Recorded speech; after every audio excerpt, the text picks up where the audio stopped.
शुक्लाम्बरधरम् विष्णुम् शशिवर्णम् चतुर्भुजम् प्रसन्नवदनम् ध्यायेत् सर्वविघ्नोपशान्तये व्यासम् वसिष्ठनप्तारम् शक्तेः पौत्रमकल्मषम् पराशरात्मजम् वन्दे शुकतातम् तपोनिधिम् व्यासाय विष्णुरूपाय व्यासरूपाय विष्णवे नमो वै ब्रह्मनिधये वासिष्ठाय नमो नमः अविकाराय शुद्धाय नित्याय परमात्मने सदैकरूपरूपाय विष्णवे सर्वजिष्णवे यस्य स्मरणमात्रेण जन्म संसारबन्धनात् विमुच्यते नमस्तस्मै विष्णवे प्रभविष्णवे ॐ नमो विष्णवे प्रभविष्णवे श्रीवैशम्पायन उवाच श्रुत्वा धर्मानशेषेण पावनानि च सर्वशः युधिष्ठिरः शान्तनवम् पुनरेवाभ्यभाषत युधिष्ठिर उवाच किमेकम् दैवतम् लोके किम् वाप्येकम् परायणम् स्तुवन्तः कङ्कमर्चन्तः प्राप्नुयुर्मानवा शुभम् को धर्मः सर्वधर्माणाम् भवतः परमो मतः किम् जपन्मुच्यते जन्तुर्जन्म संसारबन्धनात् श्रीभीष्म उवाच जगत्प्रभुम् देवदेवमनन्तम् पुरुषोत्तमम् स्तुवन्नाम सहस्रेण पुरुषस्तततोत्थितः तमेव चार्चयन् नित्यम् भक्त्या पुरुषमव्ययम् ध्यायम् स्तुवन् नमस्यम् च यजमानस्तमेव च अनादिनिधनम् विष्णुम् सर्वलोकमहेश्वरम् लोकाध्यक्षम् स्तुवन् नित्यम् सर्वदुःखातिगो भवेत् ब्रह्मण्यम् सर्वधर्मज्ञम् लोकानाम् कीर्तिवर्धनम् लोकनाथम् महद्भूतम् सर्वभूतभवोद्भवम् एष मे सर्वधर्माणाम् धर्मोऽधिकतमो मतः यद्भक्त्या पुण्डरीकाक्षम् स्तवैरच्चेन्नरः सदा परमम् यो महत्तेजः परमम् यो महत्तपः परमम् यो महद्ब्रह्म परमम् यः परायणम् पवित्राणाम् पवित्रम् यो मङ्गलानाम् च मङ्गलम् दैवतम् देवतानाम् च भूतानाम् यो व्ययक्तिदा यतः सर्वाणि भूतानि भवन्त्यादियुगागमे यस्मिंश्च प्रलयम् यान्ति पुनरेव युगक्षये तस्य लोकप्रधानस्य जगन्नाथस्य भूपते विष्णोर्नाम सहस्रम् मे शृणु पापभयापहम् यानि नामानि गौणानि विख्यातानि महात्मनः ऋषिभिः परिगीतानि तानि वक्ष्यामि भूतये ऋषिर्नाम्नाम् सहस्रस्य वेदव्यासो महामुनिः छन्दोऽनुष्टुप् तथा देवो भगवान् देवकीसुतः अमृताम् शुद्भवो बीजम् शक्तिर्देवकी नन्दनः त्रिसामाहृदयम् तस्य शान्त्यर्थे विनियुज्यते विष्णुम् जिष्णुम् महाविष्णुम् प्रभविष्णुम् महेश्वरम् अनेकरूपदैत्यान्तम् नमामि पुरुषोत्तमम् अस्य श्रीविष्णोर्दिव्यसहस्रनामस्तोत्रमहामन्त्रस्य श्रीवेदव्यासो भगवान् ऋषिः अनुष्टुप्छन्दः श्रीमहाविष्णुः परमात्मा श्रीमन्नारायणो देवता अमृतांशोद्भवो भानुरिति बीजम् देवकी नन्दन श्रेष्ठेति शक्तिः उद्भवः क्षोभणो देव इति परमो मन्त्रः धर इत्यस्त्रम् रथाङ्गपाणिरक्षोभ्य इति नेत्रम् त्रिसामासामजः सामेति कवचम् आनन्दम् परब्रह्मेति योनिः ऋतुः सुदर्शनकाल इति दिग्बन्धः श्रीविश्वरूप इति ध्यानम् श्रीमहाविष्णुप्रीत्यर्थे सहस्रनाम जपे विनियोगः ध्यानम् श्रीयोगम् तत्प्रदेशे शुचिमणिविलसत्सैकते मौक्तिकानाम् मालाक्लुप्तासनस्थ स्फटिकमणिनिभैर्मौक्तिकैर्मण्डिताङ्गः शुभ्रैरभ्रैररभ्रैरुपरि विरचितैर्मुक्तपीयूषवर्षैः आनन्दीनः पुनीयादरिनलिन गदा शङ्खपाणिर्मुकुन्दः भूः पादौ यस्य नाभिर्विहरसुरनिलश्चन्द्रसूर्यौ च नेत्रे कर्णावाशा शिरोद्यौर्मुखमपि दहनो यस्य वास्तेयमब्धिः अन्तस्थम् यस्य विश्वम् सुरनरखगो भोगि गन्धर्वदैत्यैः चित्रम् रम्यते तम् त्रिभुवन वपुषम् विष्णुमीशम् नमामि। ॐ नमो भगवते वासुदेवाय। शान्ताकारम् भुजगशयनम् पद्मनाभम् सुरेशम् विश्वाधारम् गगनसदृशम् मेघवर्णम् शुभाङ्गम् लक्ष्मीकान्तम् कमलनयनम् योगिहृध्यानगम्यम् वन्दे विष्णुम् भवभयहरम् सर्वलोकैकनाथम्। मेघश्यामम् पीतकौशेयवासम् श्रीवत्साङ्कम् कौस्तुभोद्भासिताङ्गम् पुण्योपेतम् पुण्डरीकायताक्षम् विष्णुम् वन्दे सर्वलोकैकनाथम्। नमः समस्तभूतानामादिभूताय भूभृते अनेकरूपरूपाय विष्णवे प्रभविष्णवे सशङ्खचक्रम् सकिरीटकुण्डलम् सपीतवस्त्रम् सरसीरुहेक्षणम् सहारवक्षस्थलशोभिकौस्तुभम् नमामि विष्णुम् शिरसा चतुर्भुजम्। छायायाम् पारिजातस्य हेमसिंहासनोपरि आसीनमम्बुदश्याममायताक्षमलङ्कृतम् चन्द्राननम् चतुर्बाहुम् श्रीवत्साङ्कितवक्षसम् रुक्मिणी सत्यभामाभ्याम् सहितम् कृष्णमाश्रये।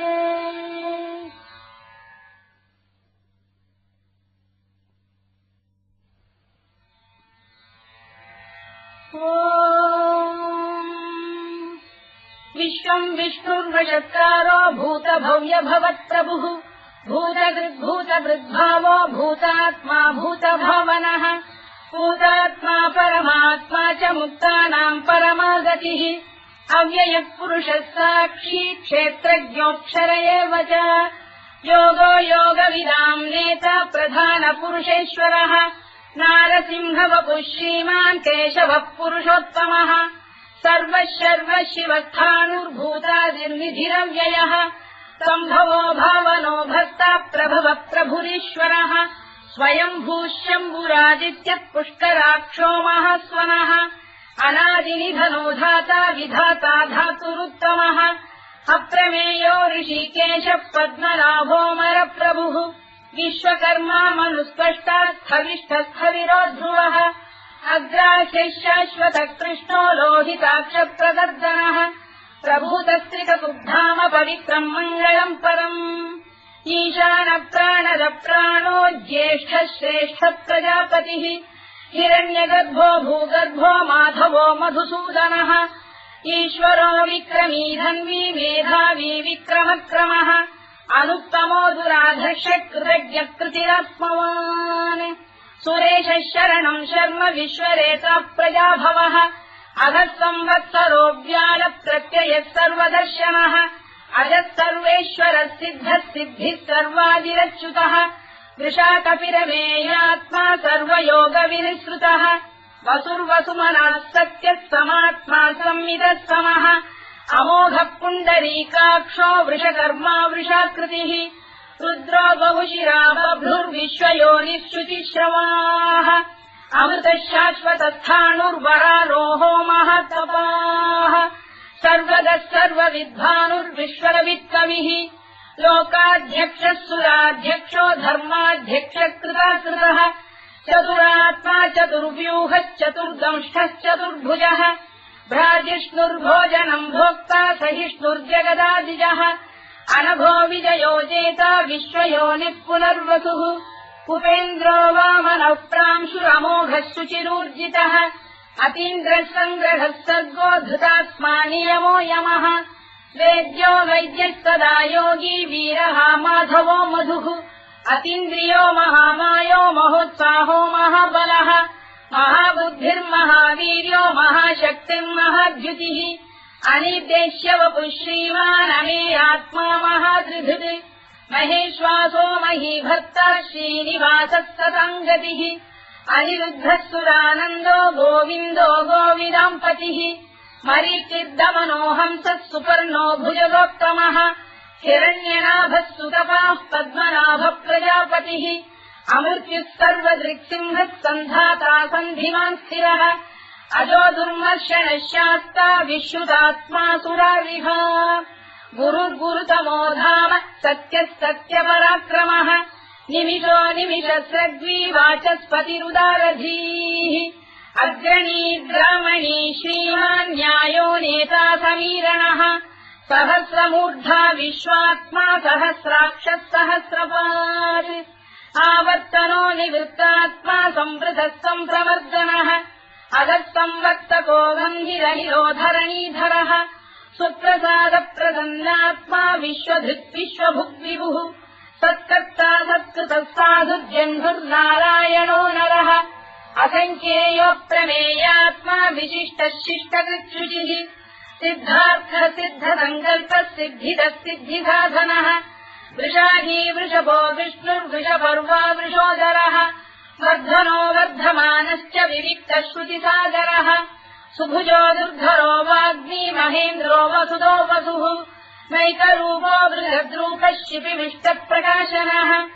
ओजस्तेजोद्युतिधरः प्रकाशात्मा प्रतापनः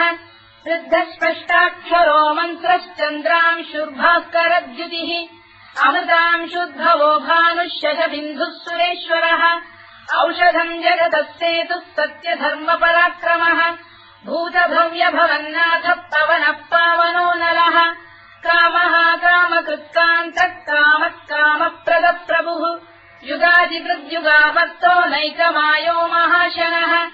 अदृश्यो व्यक्तरूपश्च सहस्रजिदनन्तजित् इष्टो विशिष्टः शिष्टेष्टः शिखण्डी नभुषो वृषः क्रोधः क्रोधकृत्कर्ता विश्वबाहुर्महीधरः अच्युतः प्रतिथः प्राणः प्राणदो वासवानुजः अपाम् निधिरधिष्ठानमप्रमत्तप्रतिष्ठितः स्कन्दः स्कन्दधरो धुर्यो वरदो वायुवाहनः वासुदेवो बृहद्भानुरादिदेवः पुरन्दरः अशोकस्तारणस्तारः शूरः शौरिर्जनेश्वरः अनुकूलश्च तावर्तः पद्मी पद्मनिभेक्षणः पद्मनाभोरविन्दाक्षः पद्मगर्भः शरीरभृत् महर्भिर्वृद्धो वृद्धात्मा महाक्षो गरुडध्वजः अतुलः शरभो भीमः समयज्ञो हविर्हरिः सर्वलक्षणलक्षण्यो लक्ष्मीवान् समितिञ्जयः विक्षरो रोहितो मार्गो हेतुर्दामोदरः सः महीधरो महाभागो वेगवानमिदाशनः उद्भवः क्षोभणो देवः श्रीगर्भः परमेश्वरः करणम् कारणम् कर्ता विकर्ता गहनो गुहः व्यवसायो व्यवस्थानः संस्थानस्थानदो ध्रुवः परधिः परमस्पष्टः तुष्टः पुष्टः शुभेक्षणः रामो विरामो विरतो मार्गो नेयोनयोनयः वीरः शक्तिमताम् श्रेष्ठो धर्मो धर्मविदुत्तमः वैकुण्ठः पुरुषः प्राणः प्राणदः प्रणवपृतुः हिरण्यगर्भः शत्रुघ्नो व्याप्तो वायुरधोक्षजः ऋतुः सुदर्शनः कालः परमेष्ठी परिग्रहः उग्रः संवत्सरो दक्षो विश्रामो विश्वदक्षिणः विस्तारस्थावरस्थाणुप्रमाणम् बीजमव्ययम् अर्थोऽनर्थो महाकोशो महाभोगो महाधनः अनिर्विण्णस्थविष्ठो भूर्धर्मयूपो महामखः नक्षत्रनेमिर्नक्षत्री क्षमः क्षामः समीहनः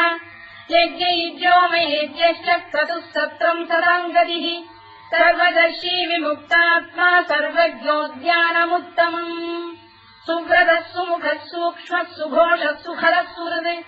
मनोहरोजितक्रोधो वीरबाहुर्विदारणः स्वापनः स्ववशो व्यापी नैतात्मा नैककर्मकृत् वत्सरो वत्सलो वत्सी रत्नगर्भोधनेश्वरः धर्मकुद्धर्मकृद्धर्मी सदसक्षरमक्षरम् अविज्ञाता सहस्रांशुर्विधाता कृतलक्षणः गभस्तिरेविस्तप्तस्तः सिंहो भूतमहेश्वरः आदिदेवो महादेवो देवेशो देवभृद्गुरुः उत्तरो गोपतिर्गोप्ता ज्ञानः सोमपो मृतपः सोमः पुरुजिः पुरुषोत्तमः विनयो जयः सत्यसन्धो दाशार्हः सात्वताम् पतिः जीवो विनयिता साक्षी मुकुन्दो मितविक्रमः अम्भोनिधिरनन्तात्मा महोदधिशयोऽन्तकः अजो महार्घः स्वाभाव्यो जिता मित्रप्रमोदनः आनन्दो नन्दनो नन्दः सत्यधर्मा त्रिविक्रमः महर्षिकपिलाचार्य कृतज्ञो मेदिनीपतिः त्रिदशाध्यक्षो महाशृङ्गकृतान्तकृत् महावराहो गोविन्दः सुषेणः कनकाङ्गनी गुह्यो गभीरो गहनो गुप्तश्चक्रगदाधरः मेधास्वाङ्गोजितः कृष्णो दृढः सङ्कर्षणोच्युतः वरुणो वारुणो वृक्षः पुष्कराक्षो महामनाः भगवान् बलहानन्दी वनमाली हलायुधः आदित्यो ज्योतिरादित्यः सहिष्णुर्गतिसत्तमः सुधन्वाखण्ड परशुद्धारुणोद्रविणप्रदः दिवस्कृत् सर्वदृत्यासो वाचस्पतिरयो निजः कृतामासामगस्साम निर्वाणम् भेषजम् भिषज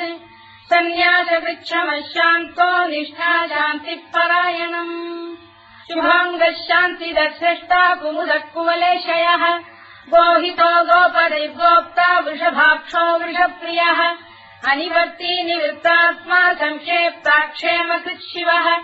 श्रीवत्सवक्षः श्रीवासः श्रीपतिः श्रीमताम्बरः श्रीधः श्रीधः श्रीनिवासः श्रीनिधिः श्रीविभावनः श्रीधर श्रीकर श्रेयः श्रीमान् लोकत्रयाश्रयः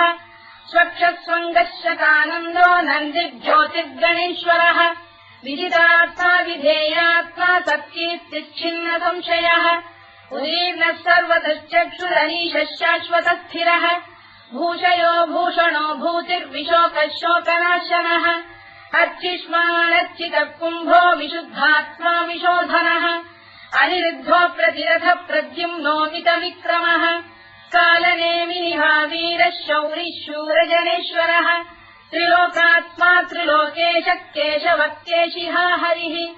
कामदेवः कामपालः कामी कान्तकृतागमः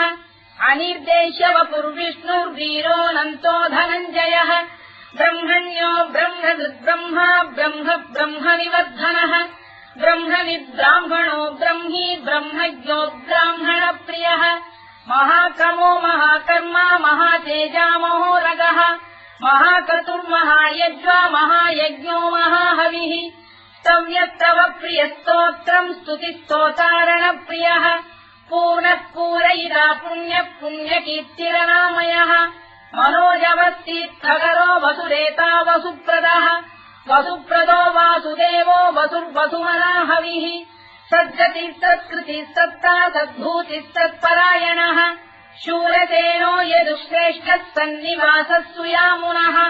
भूतावासो वासुदेवः सर्वासु निलयो नलः दत्तः दत्पदो दृप्तो दुर्धरोऽथापराजितः विश्वमूर्तिर्महामूर्तिर्दीप्तमूर्तिरमूर्तिमान् अनेकमूर्तिरव्यक्तः शतमूर्तिः शताननः एकोनैकः सवक्तः किम् यत्तत्पदमनुत्तमम् लोकबन्धुर्लोकनाथो माधवो भक्तवत्सलः सुवर्णवर्णो हेमाङ्गो वराङ्गश्चन्दनाङ्गदी वीरः विषमः शून्यो घृता क्षीरजरश्चरः अमानी मानदो मान्यो लोकस्वामी त्रिलोकधृत्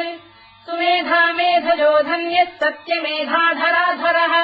तेजो वृषोऽद्युतिधरः सर्वशत्रुभृताम्बरः प्रग्रहो निग्रहो व्यग्रो नैकशृङ्गो गदाग्रजः चतुर्मूर्तिश्चतुर्बाहुश्चतुर्व्यूहश्चतुर्गतिः चतुरात्मा चतुर्भावश्चतुर्वेदविदेकपात् समावर्तो निवृत्तात्मा दुर्जयो दुरतिक्रमः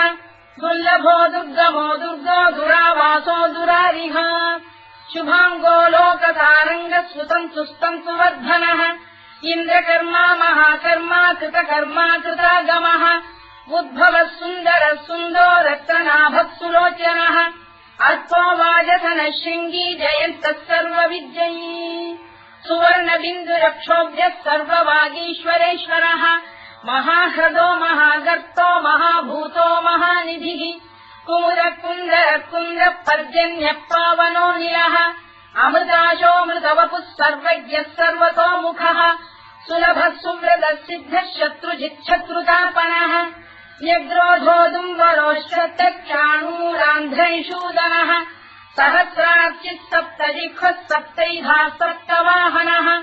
अमूर्तिरनघोचिन्त्यो भयगृद्भयनाशनः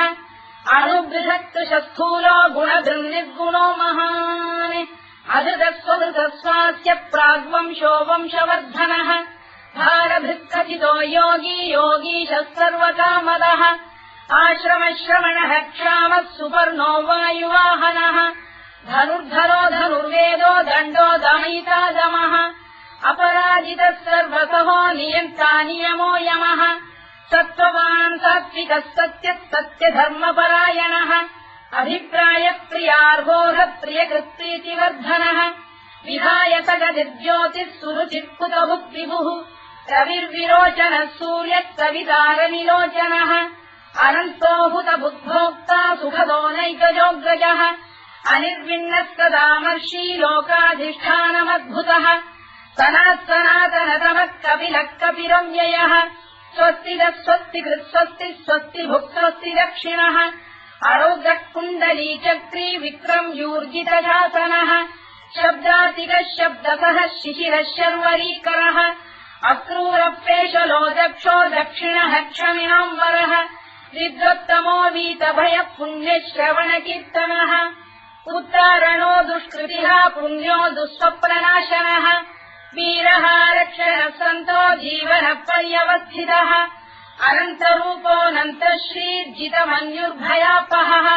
चतुरश्रो गभीरात्मा विदिशो व्यादिशो दिशः अनाधिर्भूर्भुवो लक्ष्मी सुवीरो रुचिराङ्गदः जननो जनजन्मादिर्भीमो भीमपराक्रमः आधारनिलयो धाता पुष्पहासप्रजागरः ऊर्ध्वरः सत्त्वथाचार प्राणः प्रणवप्रणः प्रमाणम् प्राणनिलय प्राणभृत्प्राणजीवनः तत्त्वम् तत्त्वविदेकात्मा जन्ममृत्युजरातिगः भूर्भुवः स्वस्तरुस्तारः सविता प्रपितामहः यज्ञो यज्ञपतिर्यज्वा यज्ञाङ्गो यज्ञवाहनः यज्ञभृद्यज्ञकृद्यज्ञी यज्ञभुक्यज्ञसाधनः यज्ञान्तकृद्यज्ञगुह्यमन्नमन्नाद एव च आत्मयोनिः स्वयम् जातो वैखानः सामगायनः देवकीनन्दनः स्रष्टा क्षितीशः पापनाशनः शङ्खबृन्नन्दकी चक्रीशाङ्गधन्वा गदाधरः तथाङ्गपाणिरक्षोभ्यः सर्वप्रहरणायुधः सर्वप्रहरणायुध ओम् नम इति परमाली गरीशाङ्गी शङ्खी चक्री च नन्दकी श्रीमान्नारायणो विष्णुर्वासुदेवोऽभिरक्षतु वनमाली गरीशाङ्गी शङ्खी चक्री च नन्दकी श्रीमान्नारायणो विष्णुर्वासुदेवोऽभिरक्षतु वनमाली गरीशाङ्गी शङ्खी चक्री च नन्दकी श्रीमान्नारायणो विष्णुर्वासुदेवोऽभिरक्षतु इतीदम् कीर्तनीयस्य केशवस्य महात्मनः नाम्नाम् सहस्रम् दिव्यानामशेषेण प्रकीर्तितम् य इदम् शृणुयाम् नित्यम् यश्चापि परिकीर्तयेत् नाशुभम् प्राप्नुयात् किञ्चित् सोमुत्रेह च मानवः वेदान्तको ब्राह्मणस्य क्षत्रियो विजयी भवेत् वैश्यो धनसमृद्धस्य क्षुद्रः सुखमवाप्नुयात् धर्मार्थी प्राप्नुयात् धर्ममर्थार्थी चार्थमाप्नुयात् कामानवाप्नुयात् कामी प्रजार्थी चाप्नुयात् प्रजाम् भक्तिमान् यः सदोत्थाय शुचिस्तद्गतमानसः सहस्रम् वासुदेवस्य नाम्नामेतत्र कीर्तयेत् यशः प्राप्नोति विपुलम् याति प्राधान्यमेव च अचलाम् श्रियमाप्नोति श्रेयः प्राप्नोत्यनुत्तमम् न भयम् क्वचिदाप्नोति वीर्यम् तेजश्च विन्दति भवत्य रोगोद्युतिमान् बलरूपगुणान्वितः रोगात्तो मुच्यते रोगात् बद्धो मुच्येत बन्धनात् भयान्मुच्येत भीतस्तु मुच्येतापन्न आपदः दुर्गाण्यतितरस्याशु पुरुषः पुरुषोत्तमम् सुवन्नाम सहस्रेण नित्यम् भक्तिसमन्वितः वासुदेवाश्रयो मर्त्यो वासुदेवपरायणः सर्वपापविशुद्धात्मा याति ब्रह्म सनातनम् न वासुदेव भक्तानामशुभम् विद्यते क्वचित् जन्म मृत्युजरा व्याधि भयम् नैवोपजायते इमम् स्तवमधीयान श्रद्धा भक्ति समन्वितः युज्येतात्मसु कक्षान्ति श्रीधृति स्मृति कीर्तिभिः न क्रोधो न च मात्सर्यम् न लोभो न शुभामतिः भवन्ति कृतपुण्यानाम् भक्तानाम् पुरुषोत्तमे द्यौस्तचन्द्रास्तनक्षत्राखम् दिशो भूर्महोदधिः वासुदेवस्य वीर्येण विधृतानि महात्मनः ससुरासुरगन्धर्वम् स यक्षोरगराक्षसम् जगत्वशे वत्ततेदम् कृष्णस्य सचराचरम् इन्द्रियाणि मनो बुद्धिः सत्त्वम् तेजोबलम् धृतिः वासुदेवात्मकान्याहुः क्षेत्रम् क्षेत्रज्ञ एव च सर्वागमानामाचार प्रथमम् परिकल्पते आचारप्रभवो धर्मो धर्मस्य प्रभुरच्युतः ऋषयपितरो देवा महाभूतानि धातवः जङ्गमाजङ्गमम् चेदम् जगन्नारायणोद्भवम् योगो ज्ञानम् तथा साङ्ख्यम् विद्या शिल्पादिकर्म च वेदाः शास्त्राणि विज्ञानमेतत् सर्वम् जनार्दनात् एको विष्णुर्महद्भूतम् पृथग्भूतान्यनेकशः त्रीन् लोकान् व्याप्य भूतात्मा भुङ्क्ते विश्वभुवव्ययः इमम् स्तवम् भगवतो विष्णो व्यासेन कीर्तितम् पठेद्य इच्छेत् पुरुषः श्रेयत् प्राप्तुम् सुखानि च विश्वेश्वरमजम् देवम् जगतः प्रभुमव्ययम् भजन्ति ये पुष्कराक्षम् न ते यान्ति पराभवम् ओन्नमयिति अर्जुनोवाच पद्मपत्रविशालाक्ष पद्मनाभसुरोत्तम भक्तानामनुरक्तानाम् त्राता भव जनार्दन श्रीभगवानुवाच यो माम् नाम सहस्रेण स्तोतुमिच्छति पाण्डव सोऽहमेकेन श्लोकेन स्तुत एव न संशयोऽन्नमयिति व्यासोवाच वासनाद्वासुदेवस्य वासितम् भुवनत्रयम् सर्वभूतनिवासोऽसि वासुदेव नमोऽस्तु ते वासुदेव नमोऽस्तु ओन्नमयिति